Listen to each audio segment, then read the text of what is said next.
It's not particularly heavy or strong, but you may notice the extra breezes coming in because we do have a ragged low pressure system, one that was across the southwesternmost Gulf, making a push into our general region of the Northeast Gulf. It's not a tropical low. It's connected to a boundary that separates relatively cool air that we have right now from warm air that's to the south. And the more that warmth creeps into our region, that can help to energize a few of the thunderstorms, as well as the wind forces that are at play with that swirl of low pressure. So here's how things pan out through the evening. Steadier rain still on the light side. By roughly late tonight, 9, 10 o'clock for coastal southwestern areas, that's when the heavier rain starts to pick up, and some occasional heavy rain starts to move across the I-10 corridor.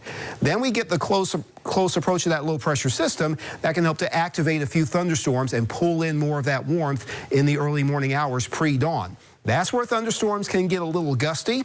We can see maybe a few water spouts that try to develop across Appalachia Bay, try to push towards the coastline across the central and eastern side of the Big Bend.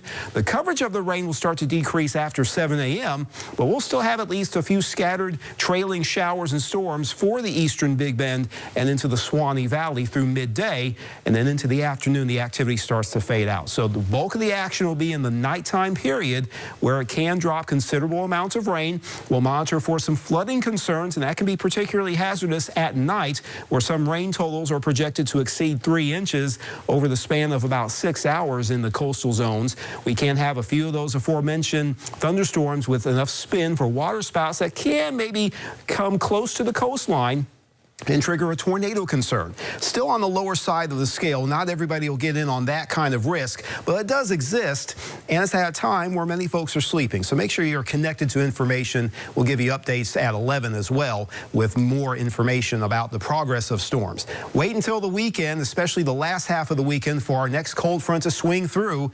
Until that does, we'll have a couple of warm and humid days, Friday and Saturday, with maybe scattered hit or miss variety showers and storms. Sunday turns cooler and stays dry for several days with a little extra chilled early next week.